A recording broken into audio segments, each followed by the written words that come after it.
So in the first video, I was showing you guys what my idea was with fixing the ding in this chef's knife. This is the chef knife that I use the most in the kitchen at home.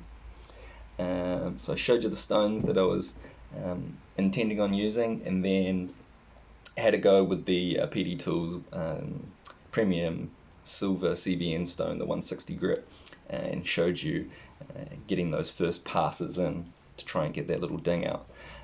I've done that now on both sides. It's looking pretty good. The ding is gone, of course. So we need to really finish sharpening the knife now. I was mentioning in the first video, I find it quite hard to get the nose right on the blade. In this particular case, it has been the same thing.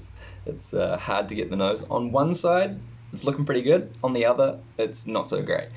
So that leads me to believe when I've sharpened this knife in the past, I must have rounded it off a little bit. And like I said, that's very, very hard to fix in one single sharpening. You will get there eventually, but yes, it can be quite hard to fix. So anyway, I'm just going to pop the Premium Silver 160 grit stone out of the holder. There it is there. So that's the stone that I started with. Very, very good stone.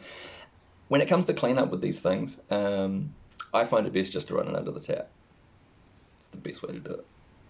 And of course, you got to let it dry really well. I normally wrap it up in a paper towel, give it a little scrub down, and then it's good after that. So anyway, I'm just going to pop that guy to the side for now, and then we'll move on to the next stone, the next grit.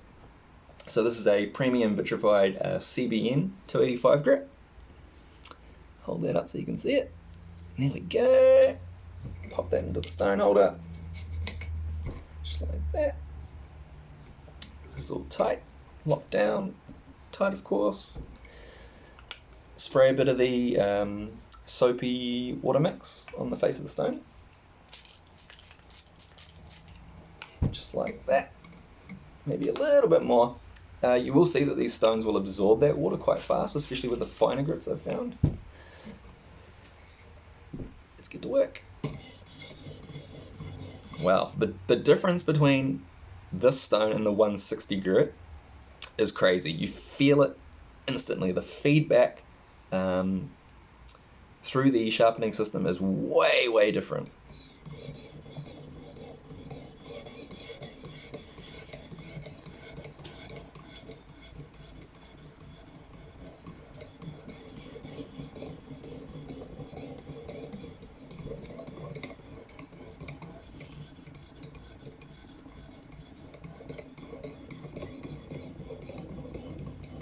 Wow, just a totally different feel.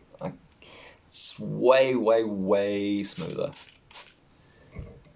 Whether that has to do with the vitrified part, I'm not too sure. I haven't done the research into what the vitrified part actually is.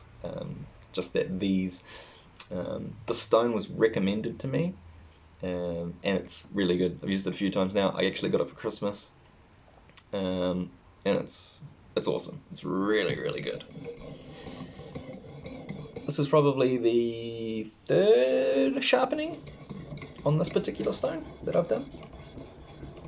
So anyway, like I was explaining in the first video, just going towards the nose of the knife with forward sweeping motions, making sure not to sit in one spot for too long.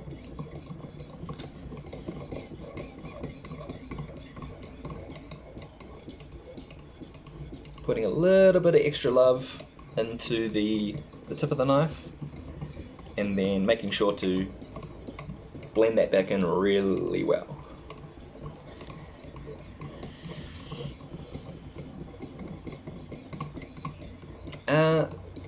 I will say as well, the first stone that you use, so your most aggressive stone, is the one that is going to do most of the work. That is there to recut the bevel, set the bevel, essentially. Every stone after that, you are just refining that angle. You're taking the sharpening process further. So yeah, like I said, the first stone you're going to do the most work with, and then once you're happy with that, move on to the next one, and you're not going to spend nearly as much time, from my experience.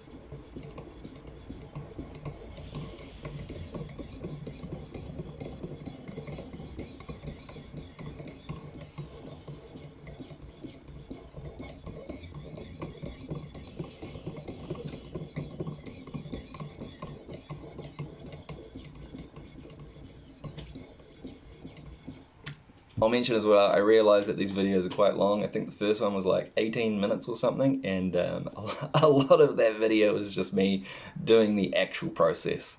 So yeah, I understand that maybe this is a little bit boring maybe, but I just want to sort of show you in real time what it takes to go from the very start all the way to a point where you've got an extremely good usable cutting edge. And I assure you, by the end of this, this knife will be sharp. It'll be very sharp, in fact, and amazing for general kitchen use. And that's also due to the angle that we decided to choose.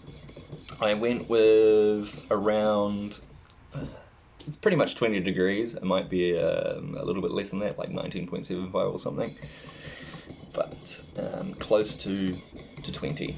And that is just a good angle to choose for a knife that's going to see a range of uses in the kitchen. Of course, it's just going to hold that edge for a lot longer. If you went for something lower, you might have to strop your knife up a little bit more often, especially if you're trying to chop things through like frozen foods or like bone joints between bones, things like that. That is going to damage the cutting edge eventually. Really impressed with these stones, by the way. Was actually I was watching Neve's Knives. Dude's amazing, absolutely amazing, and he was the one who recommended these particular stones. I think he said to get the diamond ones to save a little bit more money when it gets to the like your 285 and your 550 grit. He said for the first stone you should definitely get the premium silver 160 grit. That's exactly what I did. I'm happy I did. Really, really great stone. But I couldn't actually get my hands on the premium vitrified diamond ones. I don't think they were in stock. So I ended up going with the CBN, which I'm not mad about. They work very well. This side's looking pretty good. I can feel this stone's getting a bit dry though. Just gonna add a couple of more sprays on there. Looking pretty good. Probably should have flipped the knife first. There we go, lock that in place. And back to sharpening. Yet again, just going in forward sweeping motions. Nice and even. I'm not putting too much pressure into this, by the way. Just enough. When you do this thing, when you sharpen knives like this a few times, you will get the feel for it. It's just one of those things that comes to you through a little bit of experience. Getting the nose there. Working the belly. Right at the back. Moving forward. Any time I spend longer on one spot, blend it in. Like I said, you want about like 10 blending passes if you sit in one spot, in my opinion. It's what seems to work the best for me.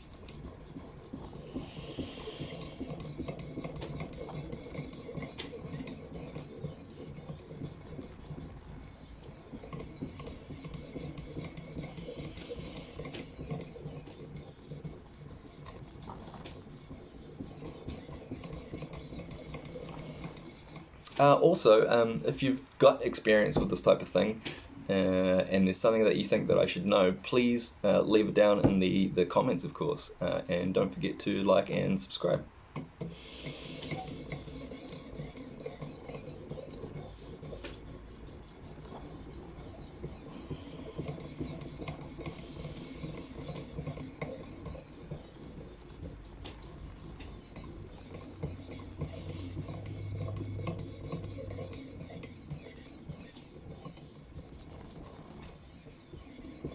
You can definitely see that this is a finer grit because the material building up on the knife face here, it's a much smaller particle, of course.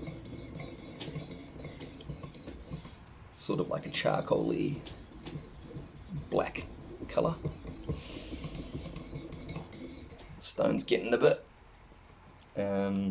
dry, so I'm just gonna hit it with a couple more sprays of the soapy water mix.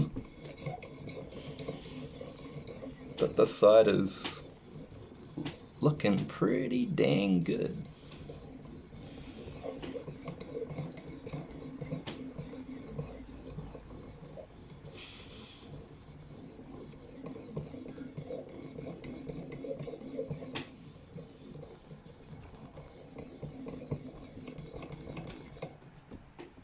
All right, flip her over. Wipe it off.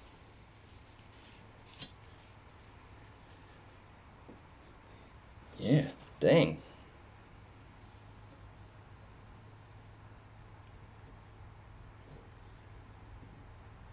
She's looking good, man. Ding is completely gone, which is great. It's gonna need a little bit more work, of course.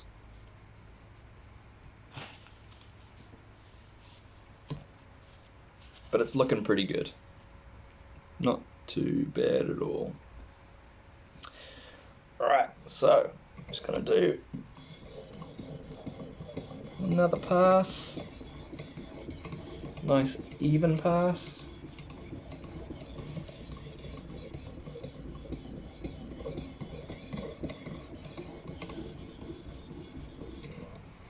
And flip.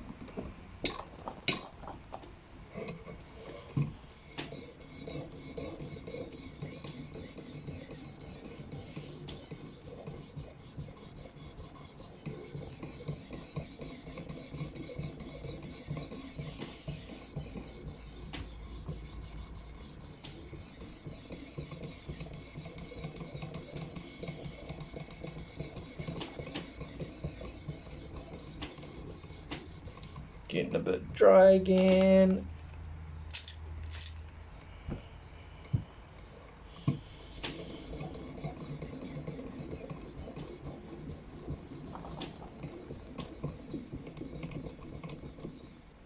All right, flip. Clamp's a little bit tight on this system, but I assure you, works good. Yet again, this is a very affordable option when it comes to a fixed angle knife sharpener. That's why I went with it. I'm not made of money, so this is the one I went with. It's feeling pretty good. All right, in the next video, I will swap over to the 550 grit and we'll have a go at finishing this off and maybe have a look at stropping as well. Thanks very much.